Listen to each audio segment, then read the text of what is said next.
এ আবু তালেবের এন্তেকাল এই রজব মাসে। আবু তালেব মারা যাবে, সাকারাত শুরু হয়ে গেছে। ওই সময় সংবাদ শুনে নবী দৌড়ায় গেছে। নবীরে কেউ সংবাদ দেয় না, কি লেগা? নবীরে সংবাদ দিলে নবী চাচার কাছে আসবে, চাচা বাতিজার সাথে বিরাট সম্পর্ক। নবী যদি আবার কালিমার দাওয়াত দিয়া দেয় আর শেষ বয়সে যদি আবু তালেব আবার কালমা গ্রহণ করে, এই জন্য কেউ সংবাদ দেয় নাই। হঠাৎ করে কি কারণে যেন নবী চাচার কথা ফেট পুরে উঠল, দৌড়ায় গেলেন, যায় দেখে যে একবার শেষ মুহূর্ত আবু তালেব বিদায় হয়। এমন অবস্থায় রসুল আবু তালেবের হাত ধরে কাঁদতে শুরু করলেন। আবু তালেব বলল, বাতিজা, সারাটা জীবন বুকের মধ্যে আগলায় রাখলাম তোমাকে, আমার বাবার ওসিয়ত অনুযায়ী তুমি আমার বিদায় বেলা কানবা, তোমার চোখে পানি দেখে যাবো, এটা তো হইতে পারে না, কি হয়েছে তোমার বলো? নবী ডাক দেখো, চাচা আবু তালেব, জীবনে আপনি এত উপকার করেছেন যে উপকার আমার কোনো আত্মীয় স্বজন, এলাকাবাসী, প্রতিবেশী কেউ করে নাই, করতে সক্ষম হয় নাই। আমাকে মানুষ আঘাত করবে দূরের কথা, ফুলের টুক্কা দেওয়াটাও পর্যন্ত বরদাস্ত করেন নাই, রাঙ্গা চোখে তাকানোর সাহস পর্যন্ত কেউ পায় নাই। এত উপকার করছেন জীবনে, আজকে দুনিয়া ছেড়ে চলে যাচ্ছেন আপনি চাচা, আপনার তো কোনো উপকার করতে পারলাম না। আপনি মরতে দেরি হবে, জাহান্নামের আগুনে জ্বলতে দেরি হবে না। এই জন্য আপনাকে বিদায় বেলা একটু উপকার করে দিয়ে চাচা, মুহাম্মাদুর রাসূলুল্লাহ বলতে যদি লজ্জা লাগে তাহলে এই অংশটুকু বলা লাগবে না, আমার অংশটুকু আমি মাফ করে দিলাম। তবে আল্লাহর অংশটুকু লা ইলাহা ইল্লাল্লাহ আমাকে পরে শোনান। কেউ শোনা লাগবে না, মক্কার কাউকে শোনাইতে হবে না, ভয়ের কোনো কারণ নাই। আমি বাতিজার কানের সাথে মুখটা লাগাই আমি শুনলেই হবে। হাসরের ময়দানে এর জন্য রাজ সাক্ষী আমি মুহাম্মাদুর রাসূলুল্লাহ হব। আল্লাহু আকবার।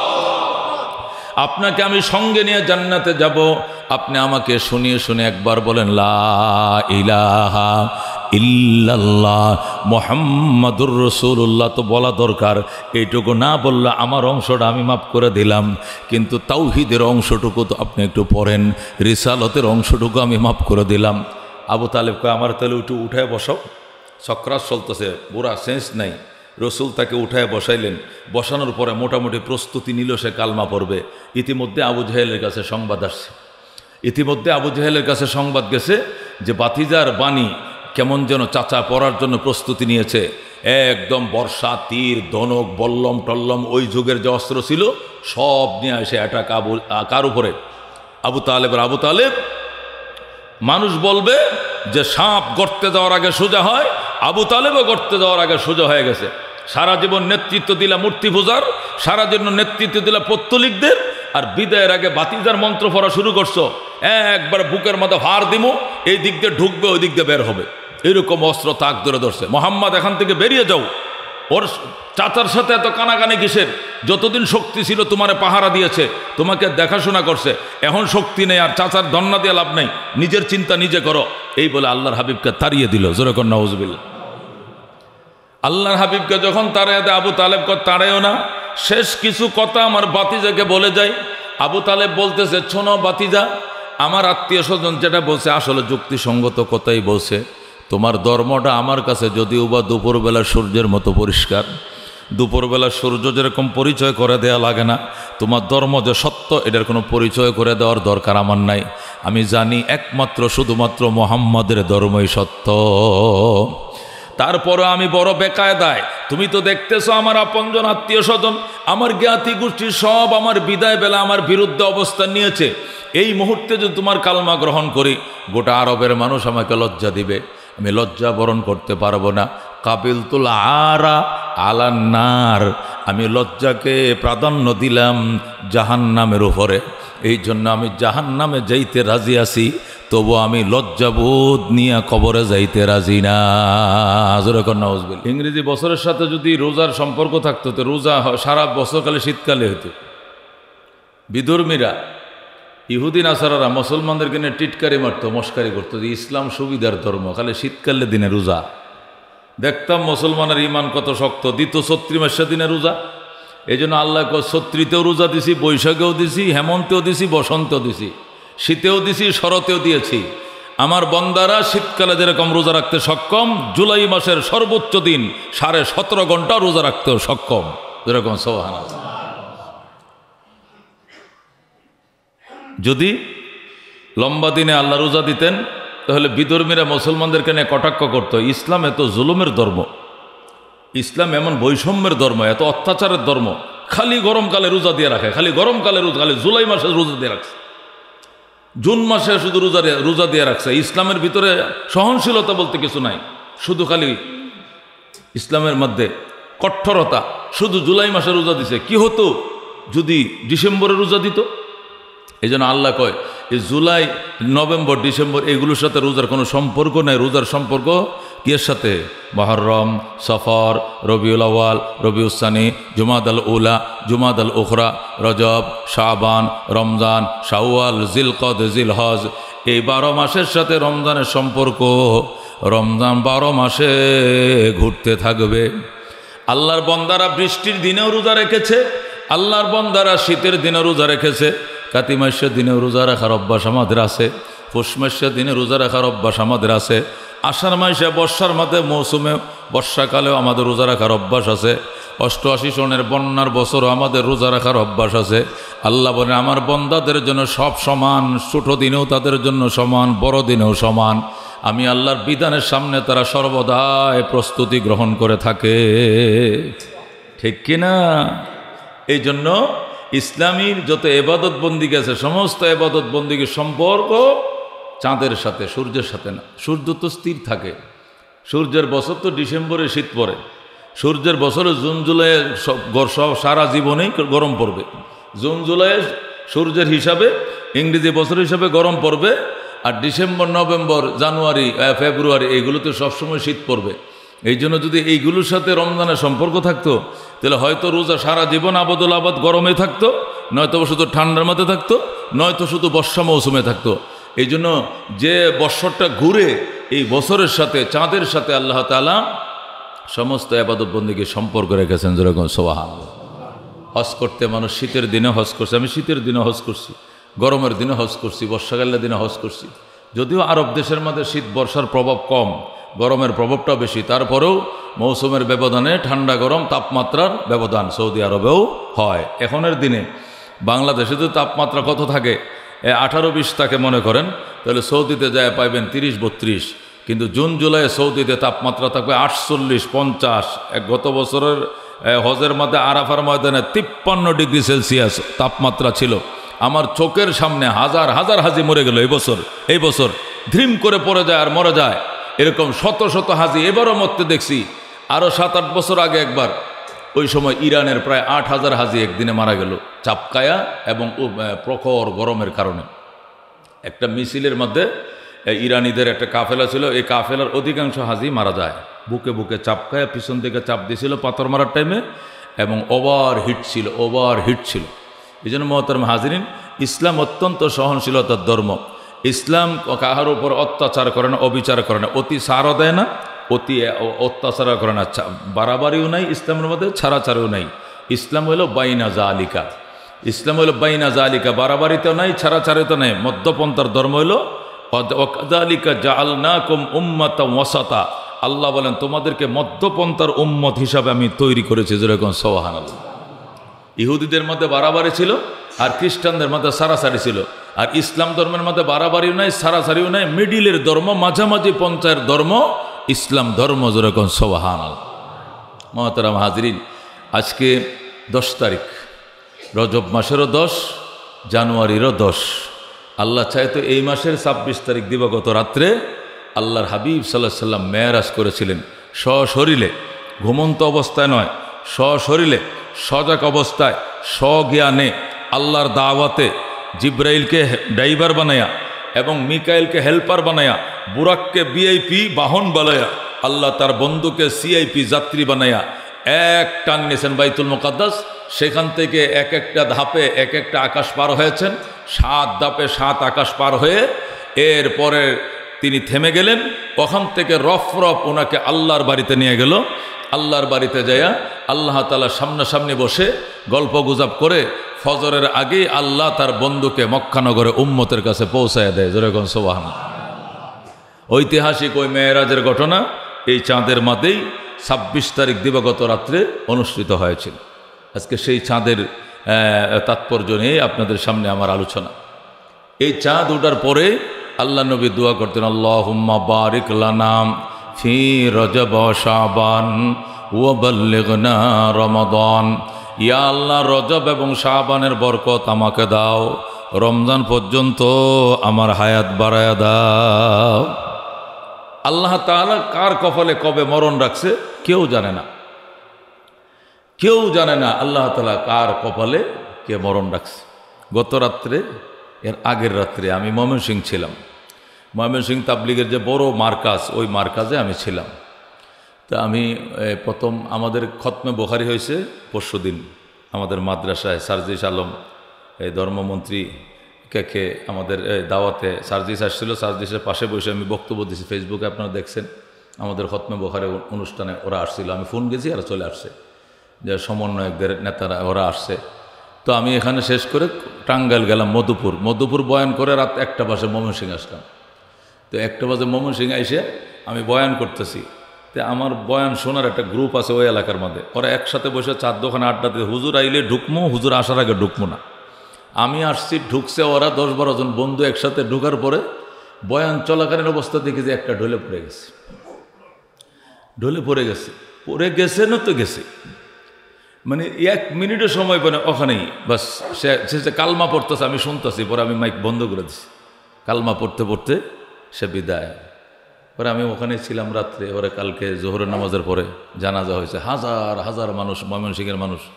মানে উনি আর্মির এই অফিসার ছিলেন, রিটায়ার্ড পার্সন অফিসার ছিলেন।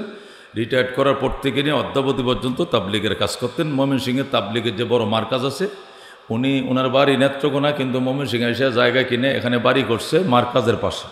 আমি মার্কাজে 5 ওয়াক্ত নামাজ পড়ব, তাবলিগের দিনের দাওয়াত দেব। উনি জেনারেল শিক্ষিত মানুষ, আর্মির, উনি এই কর্নেল নাকি কোন অফিসার ছিলেন। ওনার ছেলেগুলো সব ঢাকায় হাফেজ আলেম বানাইছে, সুবহানাল্লাহ। পরে তার ছেলেকে খবর দিলাম, আরজাবাদ মিরপুর আরজাবাদ মাদ্রাসায় পড়ে, সেখান থেকে সে গেছে আমার সাথে, হুজুর পড়ান। আমি না, তোমার বাবার জানাজা তুমি পড়াও। পরে ওই জানাজা পড়াইল একে চোখের সামনে।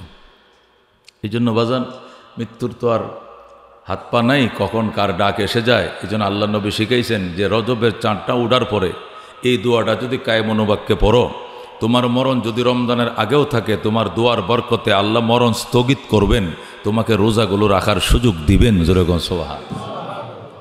এই দোয়াটা কি? আল্লাহুম্মা বারিক লানা ফি রজব শাবান ওয়া বাল্লিগনা রমাদান।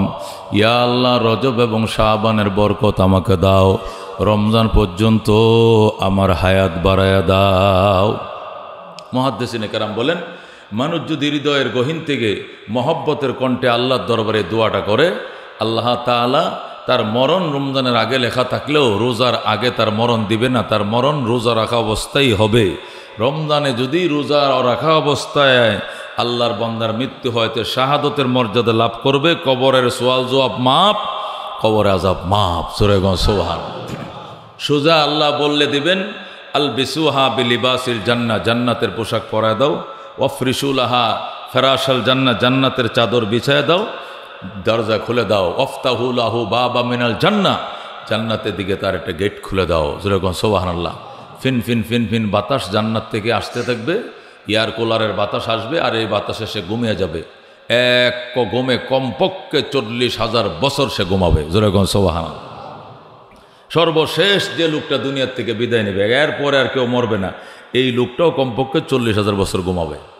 এরপরে তার হযরতে ইসরাফিল আলাইহিস সালাম সিংহা ফোঁ দিবে, তখন সে ঘুম থেকে উঠবে আর চোখ কসলাবে আর বলবে যে কয়েক মিনিটও হয় নাই, ঘুমাইছি মাত্র। কাঁচা গুমডার মধ্যে কেরে বাঁশিটা ফু দিল, সুবহানাল্লাহ। কেরে বাঁশিটা ফু দিল, কাঁচা গুমডা বাংলো, বাঁশি ফু দিছে হযরতে ইসরাফিল আলাইহিস সালাম। যেরকম সুবহানাল্লাহ। সে মনে করবে 2-1 মিনিট সে ঘুমাইছে, অথচ 40,000 বছর ঘুমাইছে। যেরকম আল্লাহু আকবার। এই জন্য বন্ধু বলতেছিলাম, রজব মাস চলছে, এই রজবের চাঁদের আজকে 10 তারিখ। যেদিন 1 তারিখ ছিল সেদিন থেকে নিয়ে রমজানের আগ পর্যন্ত এই রজব এবং শাবানের 2 চাঁদে যে বাতাস আমাদের গায়ে লাগে, এ বাতাস শুধু রজবের বাতাস আর শাবানের বাতাস নয়, এ বাতাসাতে রমজানের বাতাস মিক্সার করে একযোগে চলছে বাতাস। আমরা চলাচলে আমাদের গায়ে এখন একটা ফিনফিন বাতাস লাগে, লাগে কিনা? যে হাওয়াটা আমাদের গায়ে লাগে, এ হাওয়াটা শুধু একা রজবের হাওয়া নয়, এই হাওয়ার সাথে রমজানের হাওয়া মিক্স করা আছে, যেরকম আল্লাহু আকবার। এই বরকতময় বাতাস আমাদের গায়ে আল্লাহ লাগাইতেছেন। দোয়া করেন আল্লাহ যেন রমজানের বাতাস না লাগাইয়া দুনিয়ার থেকে বিদায় না নেয়, যেরকম আমিন। ইসলামী বর্ষপঞ্জিতে 12 মাস, কয় মাস? 12 মাস। ইন্না ইদ্দাতাশ শুহুরে ইনদাল্লাহি ইসনা আশারা শাহরান ফি কিতাবিল্লাহ। আল্লাহ কোরআনের মধ্যে বলেন ইন্না ইদ্দাতাশ শুহুরে, নিশ্চয়ই মাসের গণনা, নিশ্চয়ই মাসের গণনা, ইনদাল্লাহি আল্লাহ তাআলার কাছে, ইসনা আশারা শাহরান 12 মাস। কয় মাস? মাসের গণনা আল্লাহর কাছে 12টা। মিনহা আরবাতুন হুরুম, এর মধ্যে 4টে মাস হলো সম্মানিত মাস। কটা মাস? জিলহজ, জিলকদ, জিলহজ, মুহররম আর রজব। জিলকদ, জিলহজ, মুহররম, 3টে মাস পাশাপাশি, আর এই রজব। এই 4টে মাস হলো মিনহা আরবাতুন হুরুম। আল্লাহ বলেন পৃথিবী যেদিন বানাইছি ওই দিনই 12 মাস বানাইছি। মুহররম, সফর, রবিউল আউয়াল, রবিউল সানি, জুমাদুল উলা, জুমাদুল উখরা, রজব, শাবান, রমজান, শাওয়াল, জিলকদ, জিলহজ, এই 12 মাস। আল্লাহ বলেন ইন্না ইদ্দাতাশ শুহুরে, নিশ্চয়ই মাসের গণনা, ইনদাল্লাহি আল্লাহ তাআলার কাছে, ইসনা আশারা শাহরান 12 মাস। কয় মাস? মাসের গণনা কটা? 12। মিনহা আরবাতুন হুরুম, এখান থেকে 4টে মাস হলো কি সম্মানের মাস, জিলকদ, জিলহজ, মুহররম, আর একটা হলো কি রজব। এই 4টে মাস সম্মানের। এই 4 মাসের মধ্যে জাহিলি যুগের, বর্বর যুগের মানুষরা পর্যন্ত যখন খুঁটিনাটি বিষয় নিয়ে বড় ধরনের ঝগড়া দাঙ্গা হাঙ্গামা লেগে যেত, তখনও পর্যন্ত এই 4 মাসের মধ্যে তারা কোনো যুদ্ধ বিগ্রহ কোনো কিছু করতো না। এই 4 মাসের সম্মানের আল্লাহ নিজেও বলেন এটা তো তোমাদের কাছে সম্মানিত। তার মধ্যে একটা সম্মানিত মাস হলো রজব মাস। আল্লাহ তাআলা এই মাসে তার বন্ধুকে সশরীরে ঘুম থেকে উঠিয়ে জমজমের পানি দিয়া গোসল করাইয়া, সিনা মোবারক অপারেশন করে, বুরাকে চড়াইয়া, জিব্রাইলকে বুরাকের ড্রাইভার বানাইয়া, মিকাইলকে হেল্পার বানাইয়া একটানে নিয়ে যায় বাইতুল মুকাদ্দাস। যেরকম সুবহানাল্লাহ। এই ঐতিহাসিক মেরাজের ঘটনা 30 জন সাহাবী, মতান্তরে 70 জন সাহাবী এই ঐতিহাসিক মেরাজের ঘটনাকে সত্যায়ন করেন এবং মুতাওয়াতির সূত্রে হাদিসটা বর্ণিত। তারা বলেন আল্লাহর হাবিব থেকে শুনেছি নবীজির মেরাজ সশরীরে হয়েছিল। যেরকম সুবহানাল্লাহ। আল্লাহর হাবিবের মেরাজ হয়েছিল, এই বিষয়ে আলোচনা আমি রবিউল আউয়াল মাসে করছিলাম। মনে রাখার জন্য কথাটা পাট পাট বুঝতে হবে। মেরাজ কেন, মেরাজ কিভাবে, মেরাজ থেকে কি পেলাম, কয়টা জিনিস? 3টা প্রশ্ন। 3টা প্রশ্নের উত্তর শুনলেই মেরাজ সম্পর্কে পূর্ণাঙ্গ জ্ঞান হবে। 1 নম্বর মেরাজ কেন, 2 নম্বর মেরাজ কিভাবে, 3 নম্বর মেরাজ থেকে কি পেলাম, মেরাজের শিক্ষা। 3টা বিষয়ের উত্তর জানলেই মেরাজ সম্পর্কে আপনার আমার জ্ঞান হয়ে যাবে। প্রথম হলো মেরাজ কেন। মেরাজ কেন হয়েছিল? 3 কারণে মেরাজ হয়েছিল। বলেন কয় কারণে? 3টা কারণে মেরাজ হয়েছিল। 1 নম্বর কারণ হলো রজব মাসের চাঁদ ওঠার সাথে সাথেই আল্লাহ নবীর কলিজার টুকরা চাচা, নবীজির জীবনের একমাত্র অভিভাবক, গার্জিয়ান, রসুলের দাদা, যার হাতে রসুলটা উঠায় থুয়ে গেছিলেন, এই আবু তালেব এই রজব মাসের 1ম তারিখে ইন্তেকাল করে। ইন্না লিল্লাহি। খাজা আবু তালেব উনি রসুলের ধর্ম গ্রহণ করেন নাই, ইসলাম গ্রহণ করেন নাই, তবে তার আব্বা আব্দুল মুত্তালিব তার বাতিজারে তার হাতে থুয়ে গেছিলেন। এই জন্য নবীর গায়ে কেউ ফুলের টুক্কা দেওয়াটাকে সে মেনে নেয় নাই। রসুলের জন্য পরম অভিভাবক এবং গার্জিয়ানের ভূমিকা পালন করেছিলেন। এ আবু তালেবের ইন্তেকাল এই রজব মাসে। আবু তালেব মারা যাবে, সাকারাত শুরু হয়ে গেছে। ওই সময় সংবাদ শুনে নবী দৌড়ায় গেছে। নবীরে কেউ সংবাদ দেয় না, কি লেগে? নবীরে সংবাদ দিলে নবী চাচার কাছে আসবে, চাচা বাতিজার সাথে বিরাট সম্পর্ক। নবী যদি আবার কালিমার দাওয়াত দিয়া দেয় আর শেষ বয়সে যদি আবু তালেব আবার কালমা গ্রহণ করে, এই জন্য কেউ সংবাদ দেয় নাই। হঠাৎ করে কি কারণে যেন নবী চাচার কথা ফেট পুরে উঠলো, দৌড়ায় গেলেন, যায় দেখে যে একবার শেষ মুহূর্ত, আবু তালেব বিদায় হয়। এমন অবস্থায় রসুল আবু তালেবের হাত ধরে কাঁদতে শুরু করলেন। আবু তালেব বলল, বাতিজা, সারাটা জীবন বুকের মধ্যে আগলায় রাখলাম তোমাকে, আমার বাবার ওসিয়ত অনুযায়ী, তুমি আমার বিদায় বেলা কানবা, তোমার চোখে পানি দেখে যাবো, এটা তো হইতে পারে না, কি হয়েছে তোমার বলো? নবী ডাক দেখো, চাচা আবু তালেব, জীবনে আপনি এত উপকার করেছেন যে উপকার আমার কোনো আত্মীয় স্বজন, এলাকাবাসী, প্রতিবেশী কেউ করে নাই, করতে সক্ষম হয় নাই। আমাকে মানুষ আঘাত করবে দূরের কথা, ফুলের টুক্কা দেওয়াটাও পর্যন্ত বরদাস্ত করেন নাই, রাঙ্গা চোখে তাকানোর সাহস পর্যন্ত কেউ পায় নাই। এত উপকার করছেন জীবনে, আজকে দুনিয়া ছেড়ে চলে যাচ্ছেন আপনি চাচা, আপনার তো কোনো উপকার করতে পারলাম না। আপনি মরতে দেরি হবে, জাহান্নামের আগুনে জ্বলতে দেরি হবে না। এই জন্য আপনাকে বিদায় বেলা একটু উপকার করে দিয়ে চাচা, মুহাম্মাদুর রাসূলুল্লাহ বলতে যদি লজ্জা লাগে তাহলে এই অংশটুকু বলা লাগবে না, আমার অংশটুকু আমি মাফ করে দিলাম। তবে আল্লাহর অংশটুকু লা ইলাহা ইল্লাল্লাহ আমাকে পরে শোনান। কেউ শোনা লাগবে না, মক্কার কাউকে শোনাইতে হবে না, ভয়ের কোনো কারণ নাই। আমি বাতিজার কানের সাথে মুখটা লাগাই আমি শুনলেই হবে। হাসরের ময়দানে এর জন্য রাজ সাক্ষী আমি মুহাম্মাদুর রাসূলুল্লাহ হব। আল্লাহু আকবার। আপনাকে আমি সঙ্গে নিয়ে জান্নাতে যাব, আপনি আমাকে শুনিয়ে শুনে একবার বলেন লা ইলাহা ইল্লাল্লাহ মুহাম্মাদুর রাসূলুল্লাহ। তো বলা দরকার, এইটুকু না বললে আমার অংশটা আমি মাফ করে দিলাম, কিন্তু তাওহীদের অংশটুকু তো আপনি একটু পড়েন, রিসালতের অংশটুকু আমি মাফ করে দিলাম। আবু তালেব কয় আমার তাহলে একটু উঠায় বসাও, সক্রাস চলতেছে, বুড়া সেন্স নাই। রসুল তাকে উঠায় বসাইলেন, বসানোর পরে মোটামুটি প্রস্তুতি নিল সে কালমা পড়বে। ইতিমধ্যে আবু জাহেলের কাছে সংবাদ আসছে, ইতিমধ্যে আবু জাহেলের কাছে সংবাদ গেছে যে বাতিজার বাণী কেমন যেন চাচা পড়ার জন্য প্রস্তুতি নিয়েছে। একদম বর্ষা, তীর, ধনুক, বল্লম টল্লম, ওই যুগের যে অস্ত্র ছিল সব নিয়ে এসে অ্যাটাক কার উপরে? আবু তালেব। আবু তালেব, মানুষ বলবে যে সাপ গর্তে যাওয়ার আগে সোজা হয়, আবু তালেবও গর্তে যাওয়ার আগে সোজা হয়ে গেছে। সারা জীবন নেতৃত্ব দিলা মূর্তি পূজার, সারা জীবন নেতৃত্ব দিলা পত্তলিকদের, আর বিদায়ের আগে বাতিজার মন্ত্র পড়া শুরু করছো। একবার বুকের মধ্যে ভার দিমো, এই দিক দিয়ে ঢুকবে, ওই দিক দিয়ে বের হবে, এরকম অস্ত্র তাক ধরে ধরছে। মোহাম্মদ এখান থেকে বেরিয়ে যাও, ওর চাচার সাথে এত কানাকানি কিসের? যতদিন শক্তি ছিল তোমারে পাহারা দিয়েছে, তোমাকে দেখাশোনা করছে, এখন শক্তি নেই আর চাচার ধন্না দিয়ে লাভ নেই, নিজের চিন্তা নিজে করো। এই বলে আল্লাহর হাবিবকে তাড়িয়ে দিল। জোরে কর নাউজুবিল্লাহ। আল্লাহর হাবিবকে যখন তাড়িয়ে দেয়, আবু তালেব তাড়ায়ও না। শেষ কিছু কথা আমার বাতিজাকে বলে যায়। আবু তালেব বলতেছে, শোনো বাতিজা, আমার আত্মীয় স্বজন যেটা বলছে আসলে যুক্তিসঙ্গত কথাই বলছে। তোমার ধর্মটা আমার কাছে যদিও বা দুপুরবেলা সূর্যের মতো পরিষ্কার, দুপুরবেলা সূর্য যেরকম পরিচয় করে দেওয়া লাগে না, তোমার ধর্ম যে সত্য এটার কোনো পরিচয় করে দেওয়ার দরকার আমার নাই। আমি জানি একমাত্র শুধুমাত্র মুহাম্মাদের ধর্মই সত্য। তারপরে আমি বড় বেকায়দায়। তুমি তো দেখতেছো আমার আপনজন আত্মীয় স্বজন, আমার জ্ঞাতি গোষ্ঠী সব আমার বিদায় বেলা আমার বিরুদ্ধে অবস্থান নিয়েছে। এই মুহূর্তে যদি তোমার কালমা গ্রহণ করি, গোটা আরবের মানুষ আমাকে লজ্জা দিবে, আমি লজ্জা বরণ করতে পারবো না। কাবিলতুল আরা আলান্নার, আমি লজ্জাকে প্রাধান্য দিলাম জাহান্নামের উপরে। এই জন্য আমি জাহান্নামে যাইতে রাজি আছি, তবু আমি লজ্জাবোধ নিয়ে কবরে যাইতে রাজি না। জোরে কর নাউজুবিল্লাহ। কাবিলতুন নার আলাল আর, লজ্জার উপরে জাহান্নামকে প্রাধান্য দিলাম।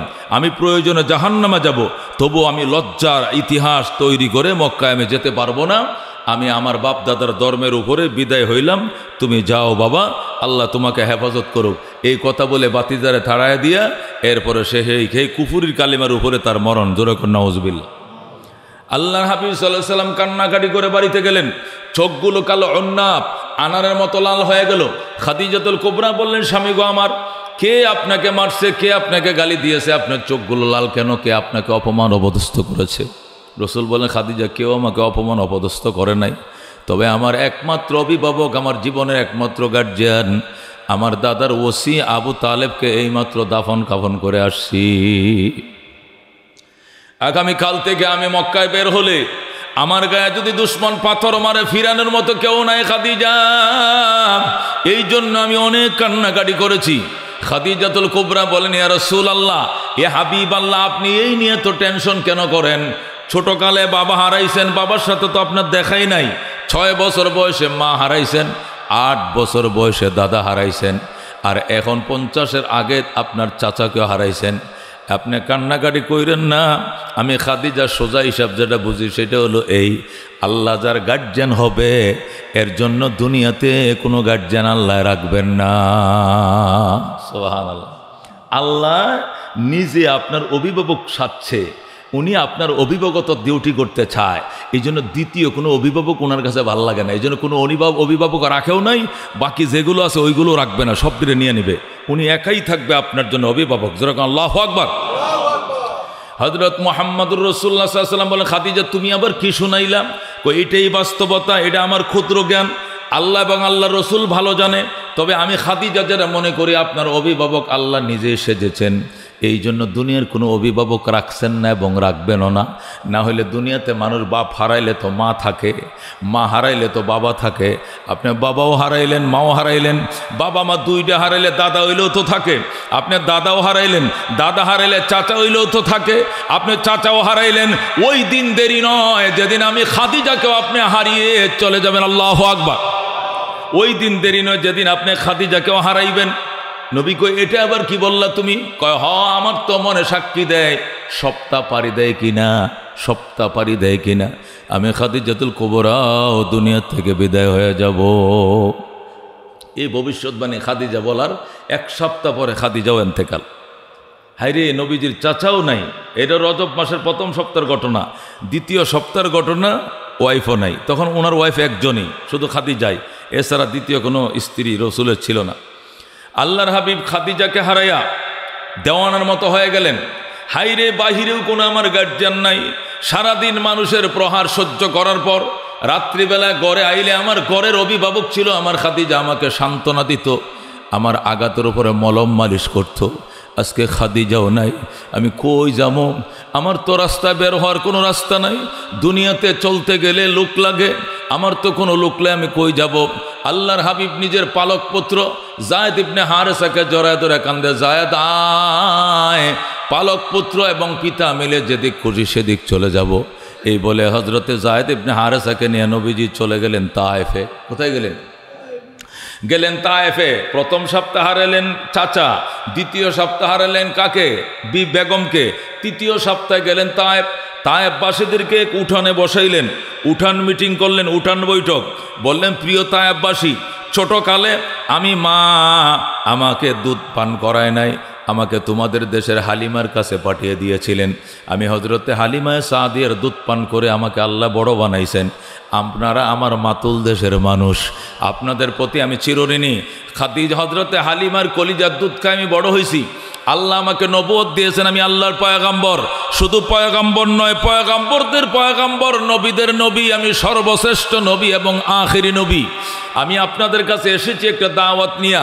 আপনারা যে পুতুল তৈরি করেন, দেবতা বানান, আর মূর্তি তৈরি করেন, দেবতা বানান, এগুলো সম্পূর্ণ কাল্পনিক গল্প। এগুলোর কোনো বাস্তবতা নাই, দেবতার কোনো ক্ষমতা নাই, মূর্তির কোনো ক্ষমতা নাই। মূর্তি পূজা ছেড়ে দেন, এক আল্লাহর ইবাদত করেন। আমি রসুলকে রসুল হিসাবে মানেন, মাতুল দেশের মানুষকে আমি লগে নিয়ে জান্নাতে ঢুকবো। জোরে বলেন আল্লাহু আকবার। আমি আপনাদেরকে সঙ্গে নিয়ে জান্নাতে ঢুকবো। আল্লাহর হাবিব যখন করুণ কণ্ঠে তায়েফবাসীদেরকে বুঝাইলেন, তায়েফের অধিকাংশ মানুষ এই প্রস্তাবটা যুক্তিসঙ্গত মনে করে মেনে নিল। বলল, ঠিক আছে মোহাম্মদ, তুমি দাও, মক্কা যাও, আগামী হজের সিজনে আমরা আসতেছি। যারা যারা কালমা পড়ার তোমার সাথে হেরেমে বসে কালমা পড়ে নেব। যেরকম আল্লাহু আকবার। আপাতত তুমি যাও, কারণ এই দেশে ভালো মানুষ আছে, খারাপ মানুষ আছে। খারাপ মানুষ থাকলে তোমাকে মারবে, তোমাকে অপমান করবে। এই জন্য তুমি নিরাপদ মক্কায় চলে যাও। যারা কালমা পড়তে ইচ্ছুক তারা মক্কায়, হজের সিজনে তো মক্কা যাবে, সেখানে কালমা পড়ে নেবে হেরেমে। এখানে তোমার নিরাপত্তা নাই। আল্লাহ নবী কো, নিরাপত্তার জন্য এখানে আসলাম, এখানেও নিরাপত্তা নেই, চলো বাবা চলো। এই বলে পালক পুত্রকে নিয়ে নবী মক্কার দিকে রওনা করলেন। পিছন দিয়া বকাটে ছেলেরা মার মার ধর ধর করে পাথর মারা শুরু করলো। বৃষ্টির মতো যখন পাথর মারা শুরু করলাম, আল্লাহর হাবিব পাথরের আঘাতে জমিনে পড়ে যায়, আবার দাঁড়ায়, আবার পড়ে যায়, আবার দৌড় দেয়, আবার পড়ে যায়। এইভাবে পাথর আঘাত সইতে না পেরে দৌড়া এক বাগানে উঠছে। একটা বাগানে ঢুকছে নবীজি, ওই তায়েফের বাগান, হজরতে আদ্দাসের বাগান।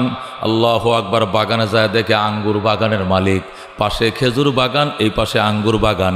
এখনও সেই খেজুর বাগান, আঙ্গুর বাগানটা এখনও আছে। ভিতরে যাওয়ার পরে নবীজি চোখ খুলে তাকাইছেন। যেরকম আল্লাহু আকবার। আল্লাহর হাবিব সাল্লাল্লাহু আলাইহি সাল্লামকে এমন মারা মারছে, একটাই কথা, ইনতা মজনুন। রসুল বলেন, লিমা তাজরিবুন, তোমরা কেন আমাকে মারো? ইনতা মজনুন, তুমি পাগল। রসুল কলাস্তু বিমজনুন, আমি পাগল নই। ওয়ালাকিন্নী আবদুল্লাহি ওয়া রাসূলু, আমি আল্লাহর বান্দা এবং তার রাসূল, আমাকে মাইরো না। কে শুনে কার কথা? আল্লাহর হাবিব আত্মচিৎকার করতেছেন, আমাকে মাইরো না, আমি পাগল নই, আমি আল্লাহর বান্দা এবং তার রাসূল। তারপরেও তারা মারে।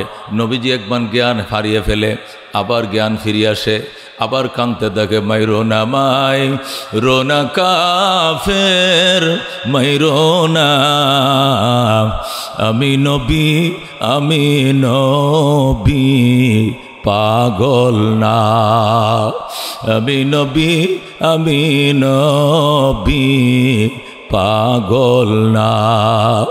আমাকে তোমরা মাইরো না, আমি আল্লাহর নবী, আমি পাগল নই, আমি আল্লাহর পয়গম্বর, ওয়ালাকিন্নী আবদুল্লাহ ওয়া রাসূলু, আমি আল্লাহর বান্দা এবং রসুল। কে শুনে কার কথা? মারতে মারতে নবীকে অজ্ঞান করে ফেলছে, উপর করে শোয়াইয়া হাতগুলো বাইদে এমনভাবে পাথর মারছে, ও একটা ইঞ্চি জায়গা ফাঁকা ছিল না, ফিটটাকে থেতলা বানায় ফেলছে।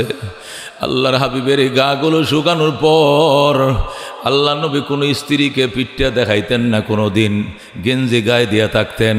বাথরুমে যাওয়ার পরে গেঞ্জিটা খুলতেন, গোসল করে আবার ফিন্দে ফেলতেন, আবার বাহিরে আসতেন। এই জন্য অনেক সময় আম্মা জান আয়েশা বলতেন, ইয়া রাসূলুল্লাহ, স্ত্রীরা স্বামীদেরকে কত আদর করে গোসল করায়, সাবান দেয়, আমাদেরকে মন চায় না আপনাকে গোসল করাইতে। খাদিজা ইন্তেকাল করছে, আরও তো আমরা 10 জন স্ত্রী আছি আপনার, আমরা সবাই মিলে আদর বাসনা করে সাবান দিয়ে গোসল করা দেব। নবী বলতেন, আয়েশা সহ্য করতে পারবা না, এই জন্য আমি তোমাদের সামনে কাপড় চোপড় খুলি না, আমার গায়ের জামাটা খুললে তুমি বরদাস্ত করতে পারবা না। আল্লাহু আকবার। আম্মাজান বলতেন, কিসের বরদাস্ত, কেন পারবো না, এটা দেখবো, আরো আনন্দ নেব। জোর করে খাদিজাতুল কুবরার ইন্তেকালের পর আম্মাজান আয়েশা রাদিয়াল্লাহু তাআলা আনহা হাম্মামের মধ্যে নবীকে ঢুকাইছেন, বাথরুমের মধ্যে নিয়া। যেই মাত্র গেঞ্জিরে টান দিছে, ও একটা চিল্লান দিয়া আয়েশা অজ্ঞান হয়ে যায়।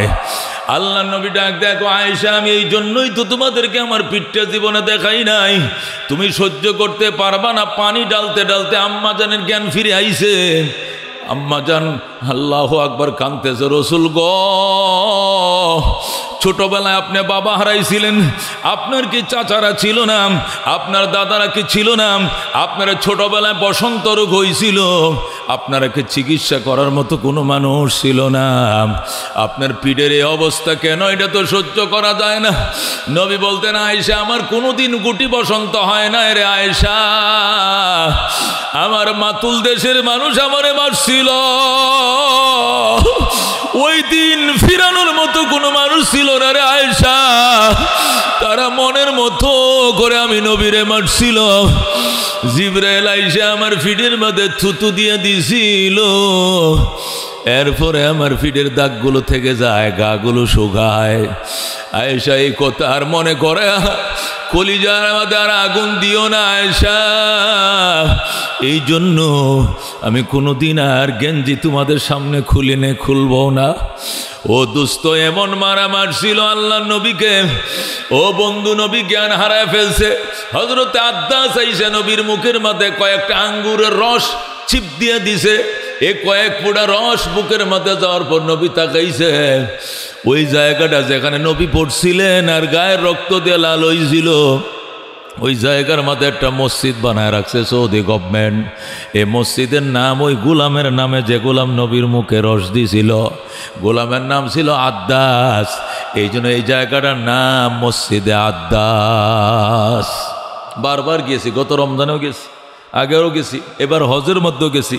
2 রাকাত নামাজ সেখানে পড়লে নবীজি রক্ত পড়ছে যে জায়গায়, এই দোয়া মিস হবে না। যারা আল্লাহু আকবার। যারা হজে যাবেন, ওমরা যাবেন, মসজিদে আদ্দাস দেখতে যাইবেন, যেখানে আল্লাহর হাবিবকে ফালায়া মারছিল।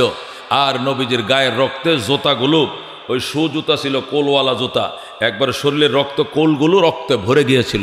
কোল এরপরে রক্ত জমাট হওয়ার পরে, রক্ত তো কষের মতো, জুতাগুলো চাপ দেওয়া হুজুরের পায়ের মাঝে লেগে গিয়েছিল, জুতাগুলো খুলতে অনেক কষ্ট হয়েছে, এমনভাবে কষের মতো, গামের মতো লেগে গিয়েছিল, নিজের শরীরের রক্ত। যেরকম আল্লাহু আকবার। যার গায়ে মশা মাছি বসা ছিল হারাম, ওনার রক্ত দিয়ে তায়েফের জমিন লাল হইছে বাজান। জিবরাইল আসছে, নবী ডাক দেখো, জিবরাইল যা, তুই এতক্ষণ আইসুস কেন, যা, তোর দরকার নাই, যা, নবী অভিমান শুরু করছে। জিব্রাইল ডাক দেখো নবী গো, আপনাকে যখন ফালায়া মারতেছে আমি আসমানের মধ্যে কিভাবে যে রোদন করছি, আমারে যাইতে দেন, যাইতে দেন। আল্লাহর সব ফেরেশতারা মিললে আমারে শিকল দিয়ে আটকায় রাখছে, আমার আইতে দেয় নাই। আল্লাহ ডাক দেখো জিব্রাইল একটু পরে যা, আমার বন্ধুর উম্মতের গুনাহগুলো মাফ হয়ে যা।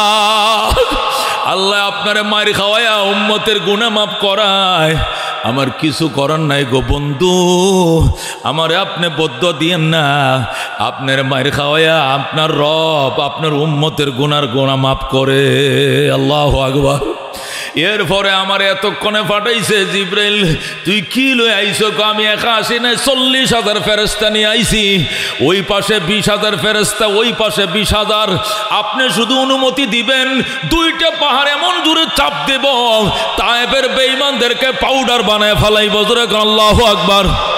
এরপরে নবী লাফতে উঠে গো জিব্রাইল না না, এ অনুমতি আমি দিতে পারি না। আল্লাহুম্মা ইহদি কওমি ফাইন্নাহুম লা ইয়ালামুন। আল্লাহ তুমি আমার কওমরে হেদায়েত করো, এরা আমার চিনে নাই গো, এরা আমার চিনে নাই, আমি এদেরকে মাফ করে দিলাম। আল্লাহু আকবার। এই নবী এই প্রথম সপ্তাহে হারাইছে চাচা, দ্বিতীয় সপ্তাহে হারাইছে বিবি, 3 নম্বর সপ্তাহে খাইছে মায়ের, তায়েফবাসীদের মায়ের খাইয়া হাতিমে কাবার মাঝে ঘুমাইতেছে আর একটাইতেছে। বাচ্চারা মায়ের খাইলে যেরকম হ্যাঁ হ্যাঁ করে একটায়, আল্লাহ নবী এইভাবে হাতিমের মাঝে শুয়ে সে একটাইতেছে, ঘুমায় পড়ছে। আল্লাহ তাআলা তার বন্ধুর চোখের পানি সহ্য করতে পারে নাই, ডাক দেয় গো জিবরাইল বুরাক লইয়া যা।